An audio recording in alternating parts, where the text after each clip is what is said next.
ذمہ داروں کا نظام تھا ان کے پاس. کہنے لگے کہ کوئی برکت کا عمل بتا دے، برکت کا عمل بتا دے. لیکن اس سے پہلے ایک واقعہ سنا دوں آپ کو. ایک بڑی یونیورسٹی کے وی سی کے پاس میں اور میرے ایک دوست تھے، وہ بیٹھے ہوئے تھے وائس چانسلر کے پاس. مجھ سے پہلے جاتے ہوئے کہنے لگے، دیکھ تجھے بات کرنے کا طریقہ سلیقہ نہیں آتا، وی سی ہے، وائس چانسلر ہے، احتیاط کرنا، میں بات کروں گا. آتے ہوئے میں نے تھوڑی سی ان سے بات کی. واپس آتے ہوئے دیکھے نا، تو نے یبلی ماری تھی نا، یعنی تو نے ایسی بات کی تھی جو تجھے بات کرنے کا طریقہ نہیں آتا. اچھا، میں نے کہا غلطی ہوگی، وقت مجھے کہاں آتا ہے. تلک الایام نداولها بین الناس، دن رات کے دھارے، دن رات کا نظام چلتے چلتے چلتے، یہ آج سے کوئی کم و بیش 30 سال پہلے کی بات ہے. ابھی کچھ عرصہ پہلے، 2 سال پہلے غالباً، زندگی کے ہر نظام میں ناکام ہو چکا ہے شخص.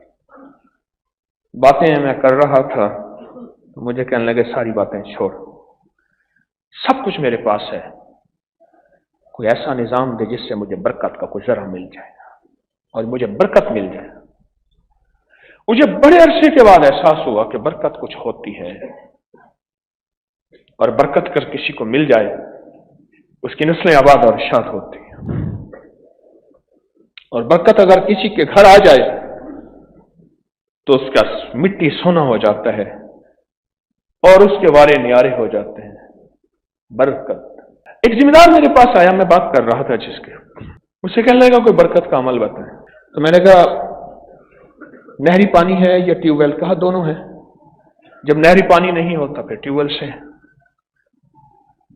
میں نے کہا جب ٹیوب ویل چل رہا ہو وہاں بیٹھ کے وضو کرو، اور وضو کا پانی ٹیوب ویل میں جائے، اور وضو کی دعائیں پوری پڑھیں. اللہم اغفر لی ذنبی ووسع لی فی داری وبارک لی فی رزقی.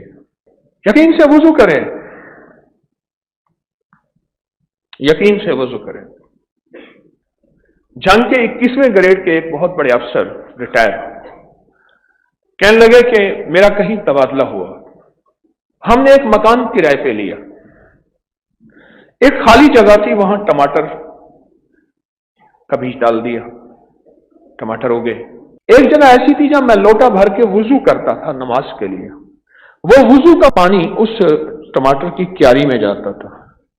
اور ایک کیاری ایسی تھی جو وضو سے ہٹ کے تھی، دوسری کیاری تھی، وہاں ہم کوئی پانی بھر کے دے دیتے تھے.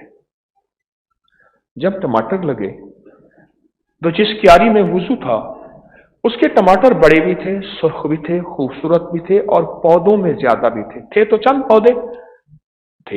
پودے، اس لیے ہر پودے کے ٹماٹر گنے بھی جا سکتے تھے. کوئی ایکڑوں میں میلوں میں کھیت تو نہیں تھے کہ ہر پودے کو بندہ کیسے گنے. اور جس میں وضو نہیں تھا اس کے ٹماٹر چھوٹے بھی تھے، تھوڑے بھی تھے. ٹیوب ویل میں وضو کرایا، جب نہری پانی تھی جہاں سے پانی آ رہا، میں نے کہا وہاں وضو کر. کیوں؟ سنے غور سے. جتنی بھی عبادتیں ہیں، یہ ساری کی ساری عبادتوں کی ابتدا وضو سے شروع ہوتی ہے. سوچیں تو صحیح، وہ عمل خود کتنا باکمال ہوگا. آقا کی بارگاہ میں ایک صحابہ ہے، یا رسول اللہ صلی اللہ علیہ وسلم،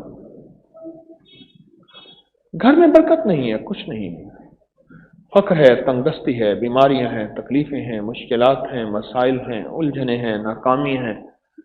تو میرے حضور نے فرمایا ہر وقت باوضو رہا کر، ہر وقت باوضو رہا کر. اور اس نے وضو میں رہنا شروع کر دیا. اب میں بتاؤں کہ وضو کے بعد ہوتا کیا ہے. آج ایک راز ہے، اس سے پردہ اٹھتا ہے. کچھ عرصے کے بعد وہ غلام آقا کی بارگاہ میں حاضر ہوا کہ یا رسول اللہ صلی اللہ علیہ وسلم، رب نے اتنا دیا ہے تو پڑوسیوں کو بھی کھلاتا ہوں پلاتا ہوں، پھر بھی کم نہیں ہوتا. میرے حضور نے فرمایا مفہوم ہے، وضو مومن کا ہتھیار ہے. اب ہوتا کیا ہے، یہ جو جناتی شیطانی چیزیں ہیں، کالی قوتیں ہیں، یہ انسان سے ایسی چیزیں چھین لیتی ہیں جو انسان کو پتہ نہیں چلتا۔